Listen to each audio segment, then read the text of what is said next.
I called Ed to see if he wanted to have a pint of beer on Sunday lunchtime. Sure, I'm already at Bob's Wheat Leaf. But I called you at work.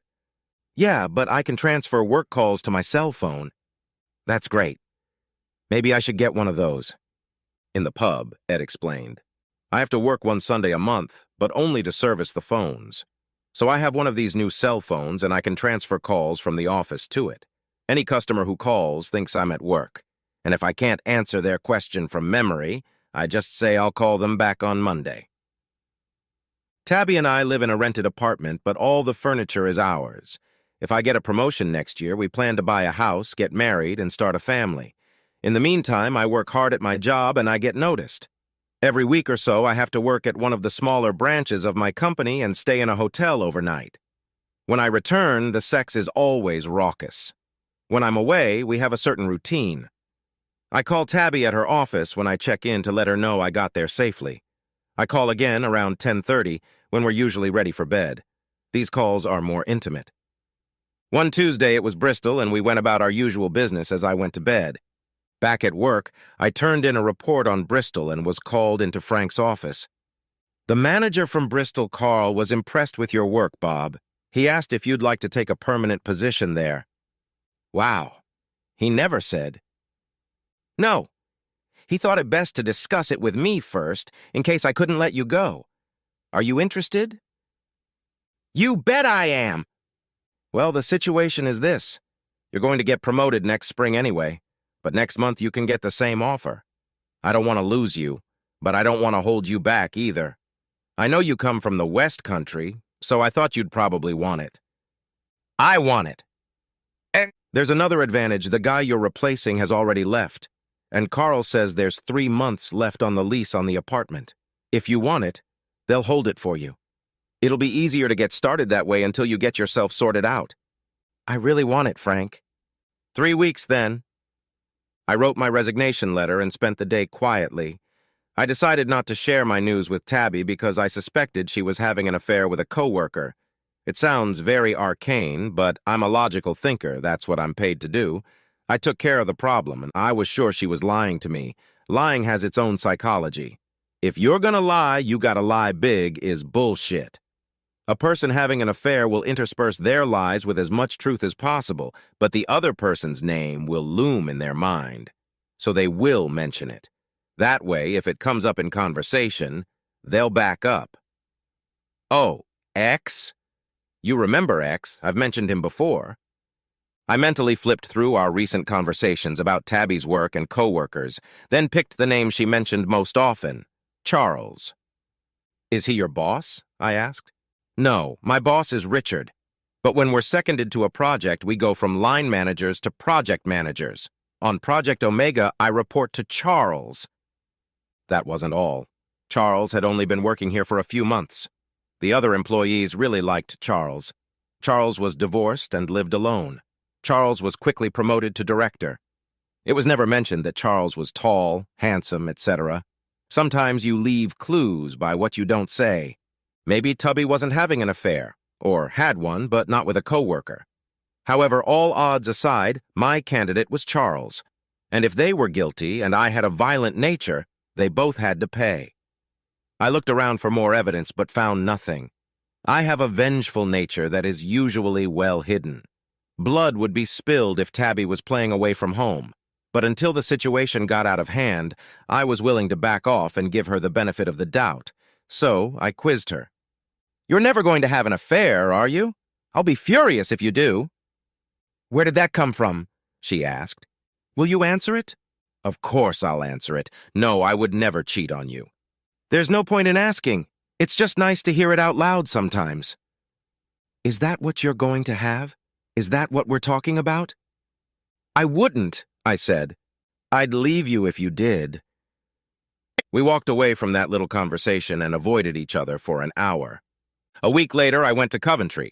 It's not often you get weeks in a row, Tabby said. They've got serious problems, babe. I might have another trip next week. I still hadn't told her about the vacancy in Bristol. That would remain a secret for now.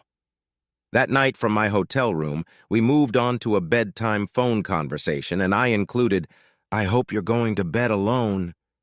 Not that. Of course I'm tucking in. Are you sure you don't want to eat? She asked when I returned the next evening. No, it's getting late. I just need to go to bed. I don't sleep well without you. There were 2 pillows in the bedroom, resting on their corners and leaning against the headboard of the bed. What's this? I asked. It's modern. It looks sophisticated. I climbed into my pajamas while Tabby brushed her teeth. When I finished brushing mine, she screamed. I rushed back into the bedroom and she was standing on a chair squealing. She looked like Tom's big black mom who had just seen Jerry. Spider! The duvet cover was flung to her side and a furry tarantula the size of a saucer was in front of her. I picked it up, brought it up to my face and squeezed it. Bad spider! Scare poor Tabitha like that! I threw it at the bedroom door where it bounced on the floor. He lay on his back, twitched once, and fell silent. It's all taken care of, baby. The hero is back. You bastard! She jumped off the chair. You know I hate spiders. Yeah, well, that was the point of the joke. It wasn't funny. Get rid of it. I picked it up. In the end, he turned out not to be hairy, but rubbery. Where am I supposed to put him? Throw him in the spare bedroom, and while you're there, go to bed. You're not sleeping with me tonight. I went downstairs and put it in the kitchen trash can, wrapping it in newspaper beforehand. I went back to the bedroom. There's no way I'm sleeping in the other room. I don't sleep well on hotel beds. Well, you're definitely not getting sex. She curled into her pillow, clutching one of her fancy pillows to her chest. All night she snuggled up to me. In the morning we made love passionately. Afterward, lying in each other's arms, she said, I'm sorry about last night. You really scared me. I'm sorry, too. While I was gone, I looked in the joke store. It was supposed to be kind of funny. At breakfast, I wasn't really surprised by her news. We're invited to a barbecue on Saturday. Oh, whose? Could it be Charles's barbecue? Charles, she confirmed.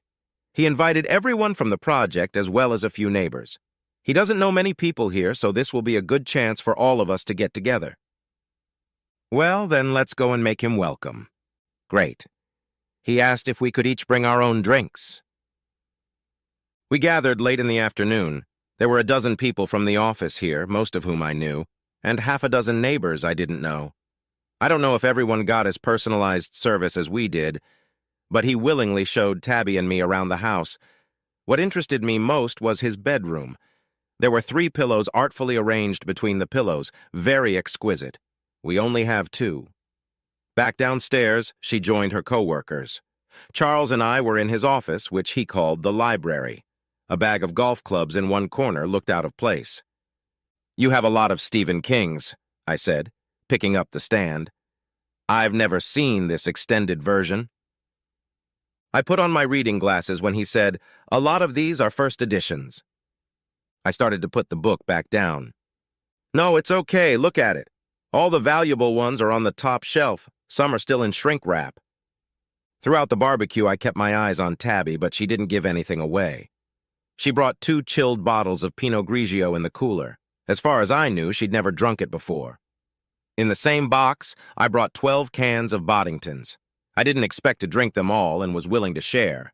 One of the neighbors came over with a liter bottle of the Macallan. I should get to know him better. I stood next to Charles and chatted. Pretty, isn't she? Said I. Who? Tabby. Oh, of course. Yeah, she's cute. Cute? Thought I. Gee, you're afraid to admit to your husband that she's cute. I knew it was you. He was dressed casually in a polo shirt and jeans and incredibly hairy. I don't have much armpit hair and I don't have any on my chest, but he had them poking through his shirt, not like a big spider. I smiled. Later, when Charles was busy at the barbecue, I slipped into his kitchen. A tall cabinet revealed a dozen bottles of Pinot Grigio. Suddenly, he shrieked. It turned out he had left a barbecue fork with a handle hanging over the coals, and then picked it up. One of the female neighbors led him into the kitchen. Her husband, the one from Macallan's, was dozing in a chair. I walked over and joined him. Tabby got up and took over the chef's duties. She ignored the hot fork and grabbed a spatula, flipping burgers like a pro. She even flipped sausages with it. Holding the bun in one hand and the spatula in the other, she poked the burger and deftly placed it on the plate next to the lettuce. "Come and get it, guys. Add your own bits to taste," she instructed. "There's mustard, relish, whatever you want." A small line formed. I nudged my new friend. "You look comfortable. Can I get you a burger?" "Not yet, thanks. I'll have another whiskey." He reached for the bottle, but I grabbed it first. "Here you go. Can I get you some ice?" "I never put anything in a Macallan." "You're quite right." "Will you have a drink with me?" "Thank you. I thought you'd never ask." The wounded soldier returned. His new nurse was bandaging his arm. "That's a pretty nasty burn," she purred. He looked a little embarrassed, and she looked like she wanted to give him a better kiss. She walked over and joined us. "Get up, you lazy pig, and get me a burger. Lots of lettuce." Mr. Macallan sighed and winked at me. I watched Charles and Tabby surreptitiously until we left for home. There wasn't a single touch or glance. He flirted with other women more than he flirted with her. An outsider would say there was no evidence of an affair, but I'd seen enough to be convinced. Time to pretend I had another trip to take. "Frank is sending me to York on Wednesday. 3 weeks in a row. Sorry, it's important." "No problem." She was right, it wasn't a problem. Not yet, anyway. In fact, I'd just taken a day's vacation. Tuesday night, I was packing. Something was missing. "Have you seen my reading glasses, babe?" "No." "Damn. I just remembered the last time Charles had them at home. I wore them when I was looking through his books." "Maybe I should call him?" she suggested. "No, that's okay. I need to buy more toothpaste anyway. I'll go and get them." Tabby looked worried. "Bob, I wasn't expecting you." "No, I bet Tabby called you." "I'm sorry to intrude, Charles, but I think I left my reading glasses in your library." "Come on in. Would you like a beer?" "Thanks." We found my glasses next to the stand book where I'd left them. We had a beer, and I asked if I could use his restroom. "That's okay. I remember where it is from Saturday." As I relieved myself, I remembered that he'd said he almost never uses the downstairs bathroom. I pried open the top of the frosted glass window, just a tiny slit. It wasn't big enough for a person to fit through it, even if it was wide open. I visually measured the distance from it to the main window handle. I blushed, and we said goodbye. On the way home, I remembered to buy toothpaste. Tabby left for work with the usual "love you" and "take care." I added, "be a good girl," but that went over her head. Instead of driving to work, I drove to a neighboring town and went shopping. I found everything I needed at a thrift store, wandered there until lunchtime, and returned to our town where I bought a couple of new shirts and ties. I ate at KFC, not far from Charles's house. When I was done, I went into the restroom and came out of there in my second-hand clothes. I walked out into the street behind Charles's house and headed down the path to his house. I was wearing unremarkable running clothes, a cap, and a pair of cheap sneakers. I was still carrying my overnight bag. I climbed over the 6-foot fence and down into the garden out of sight. At the bottom of the house, the toilet window was still slightly ajar. That was a good thing. I had no alternative plan. I pulled my secret weapon out of my bag. It was crude, just an unfolded clothes hanger. Now, wearing gloves, I opened the small window and slipped the wire inside.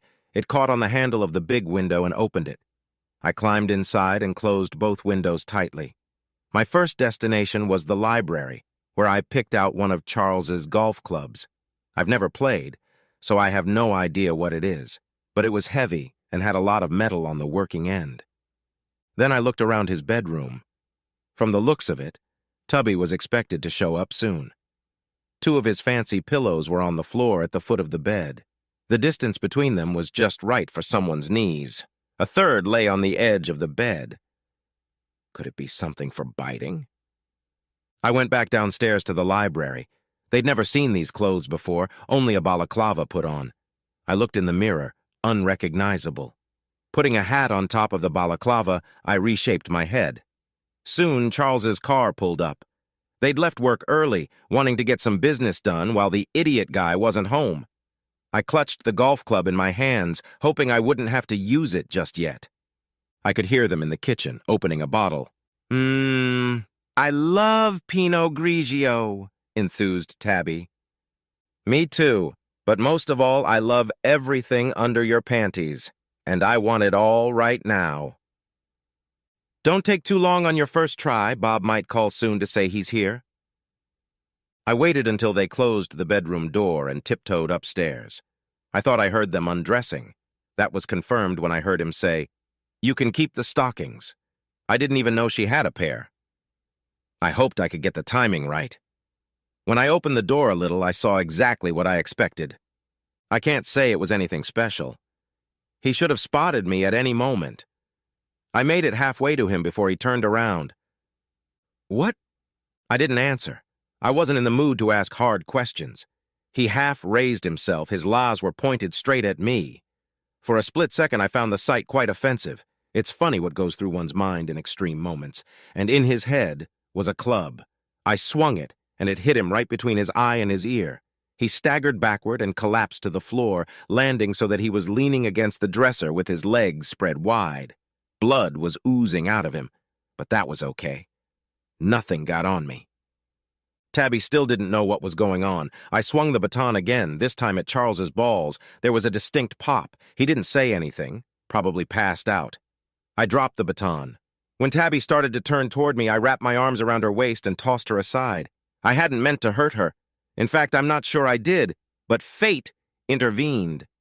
She collapsed to the floor, landing next to him. They looked strange sitting side by side. Upon closer inspection, it appeared that she had hit her head on the wooden handle of a crate. Nothing serious. It only stunned her. Her eyelids fluttered and she groaned. She looked up at me. Her gaze was glassy and dull.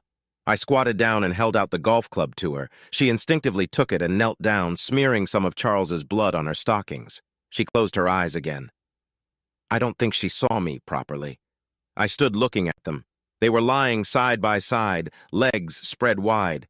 There was no blood in Charles's groin. He just looked swollen and purple. This worked out better and faster than I had hoped. With the lovers out of commission, I found over 200 pounds in Charles's wallet and took it, then pulled out Tubby's cell phone and examined it.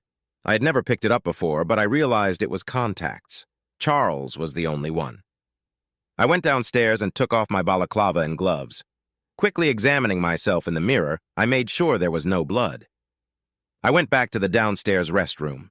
If the next part didn't work, I'd have to leave through the front door. I opened the main window and climbed out. I lowered the handle just above where it was supposed to go down. Then I slammed the window shut. The knob fell back into place, closing it. That always worked when I was a kid. I took the SIM card and battery out of my phone and threw it and my balaclava and gloves into the canal. At KFC, I changed into my regular clothes, ordered a takeaway coffee, and drove home. The moving company had sent some packing boxes. I waited until 5:30 before calling Tabby's work. No, she left early. I called her mom, then her brother, but they hadn't seen her.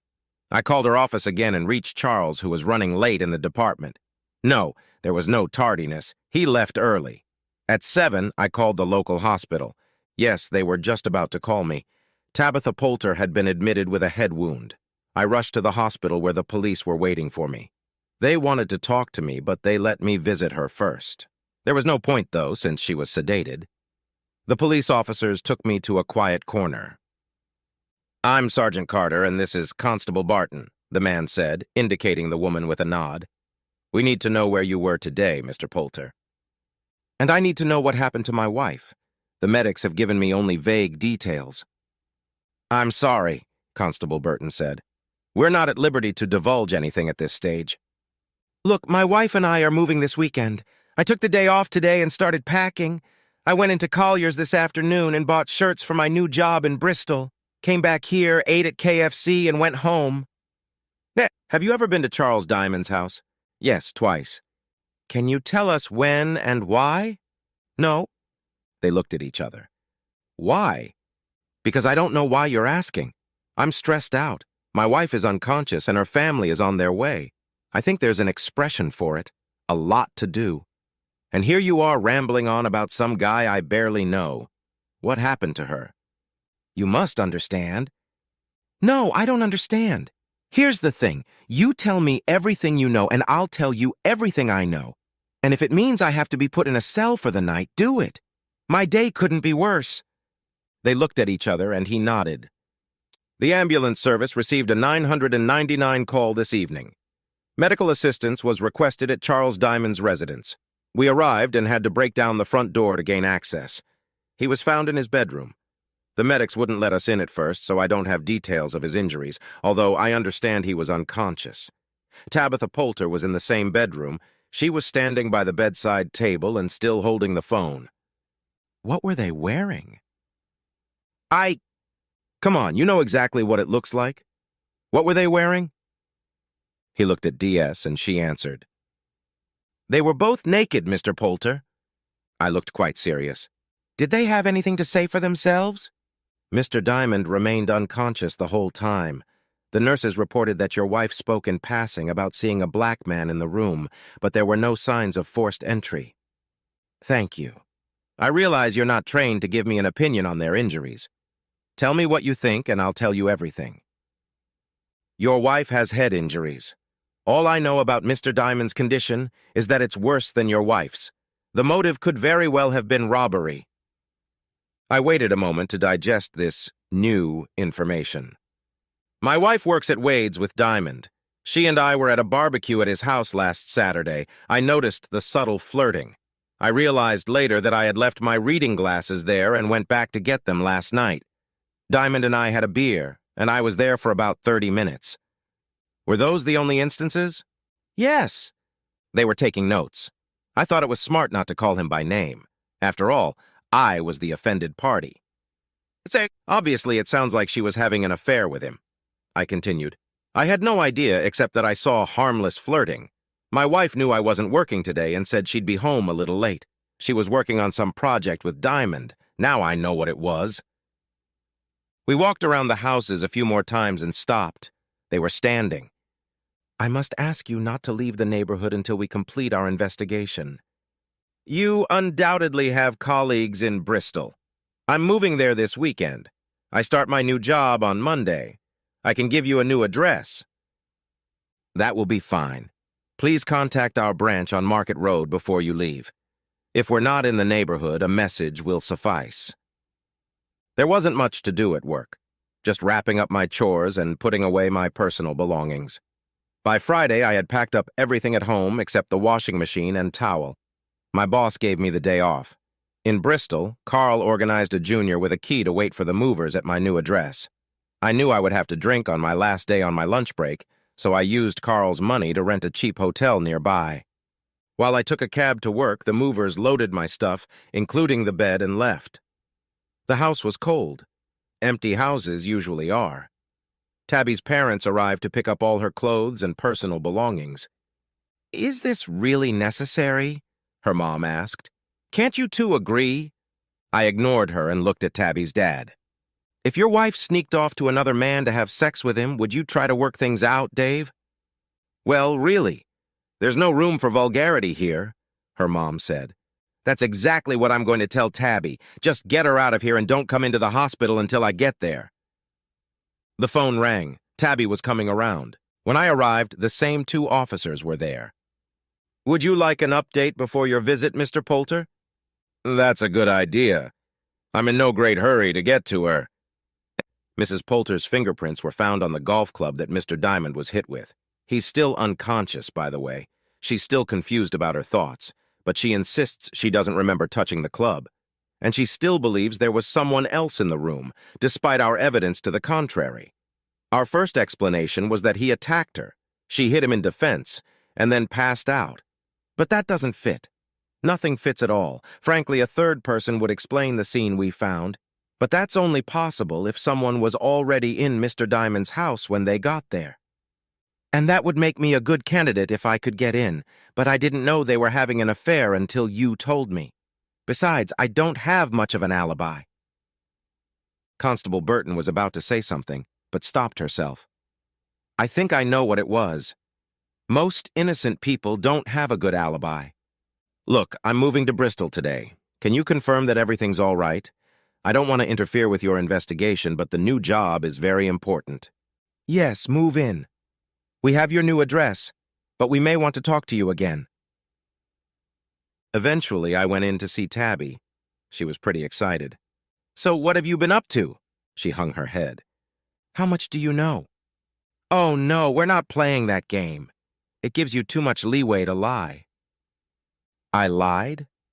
I would never cheat on you is exactly the case. I know you've done it. That counts as lying in my book. Assume I know everything and tell me the truth. All of it. She sighed in defeat. I had an affair with Charles. Do you know how he feels? They won't tell me. Later. Why did you have an affair? I don't know, I was fascinated by him. And what happened before you called the ambulance? I don't know exactly.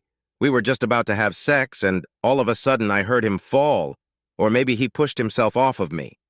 I fell, or I was thrown next to him. Why are you so unsure? I hit my head on the dresser handle. When I came to, I crawled to the bedside phone and called for help, and then I passed out again. But I'm sure there was a black man in the room. He hit Charles and then me, even though the police told me there was no one. Do you know anything more? Yes, I know a great deal. Please tell me, I'm so confused.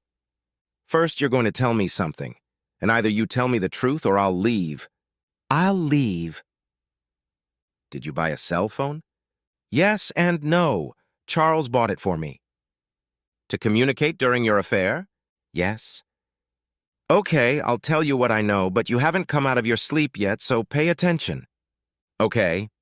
I knew you were having an affair because I called Ed and he was transferring calls from his office to his cell phone. I noticed it when he started calling. There was a pause, and then the tone changed. When I called you from my trip to Bristol, I heard that sound again. So I suspected you had a cell phone and did the same thing. The only reason I could think of why you would switch from your home phone would be if you weren't home like you said. Then I noticed the cushions around our pillows. And oh wonder, Diamond has the same thing on his bed. Conclusion? That's where you got the idea from. How am I doing? She nodded sadly. When he burned his hand and that woman took him inside, you took over as chef. We don't have a barbecue, but you took to it like a duck to water. You flipped burgers like a pro, and when you first took over, you reached for the spatula without looking. You've barbecued in his garden before, haven't you? Tears came to her eyes. And for that barbecue, you got Pinot Grigio. It was the first time we bought it. But it wasn't the first time you drank it, was it? No. Diamond has a closet full of that wine. I checked. You're very smart. I'm smarter than you, absolutely. But the best part was the mock tarantula on your side of the bed. And what does that prove? Everything. You thought I put it in the bed while you were brushing your teeth. But in fact, I put it there the previous morning before I left for Coventry. What? I called you, heard the ringtone change, and said, I hope you're alone in bed. And you laughed. But that was impossible. There was a spider in there. So you must be in someone else's bed. Like Diamond's, for instance. She just sat there, tears streaming down her cheeks. Finally, as soon as I left for York, you were there again. Shortly after you arrived, you were on your hands and knees having doggy-style sex, just like a bitch should. Too bad he hurt himself just before he fucked you. Wait a minute! She tried to sit up straight.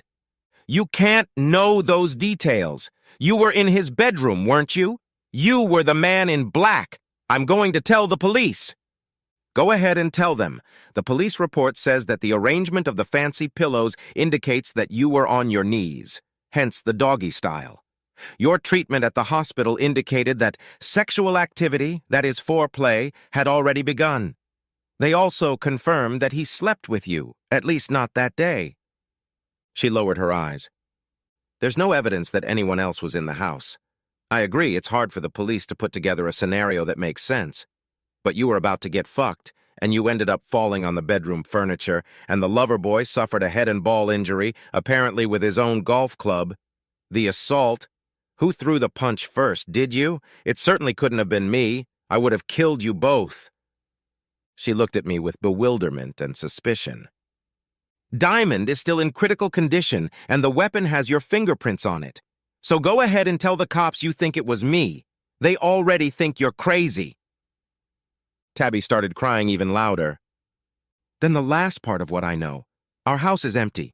Your stuff is at your mom's. Next time you see her, don't be vulgar. She doesn't like that. Tabby looked even more confused. I gave the key back to the landlord, so don't go back there. If you do, trespassing will be added to your other sins. And I have a new job and a new address. You don't need to know where... What? You heard. While you were offering yourself to the handsome Mr. Diamond, life was going on. But mind you, I called your office yesterday. They'd only just found out you were both injured. I told them what you'd been up to, and I think they canceled the trip to get flowers. I wonder if you'll still have a job when you get out of here. And I'll be surprised if Diamond even gets out of there, to be honest. He's almost a vegetable by now. Suits him. You bastard. Rich for saying that. If you're having trouble finding a job after you're discharged, you can always buy some more stockings and hang around the station after 9 o'clock. A neck corset might scare off a few customers. I walked out feeling smug. The trip to Bristol had been enjoyable. Eventually, Tabby would find out where I was, but hopefully she wouldn't try to contact me. I hoped she wouldn't try to contact Frank. How did I get back from York so quickly? We don't even have a branch there.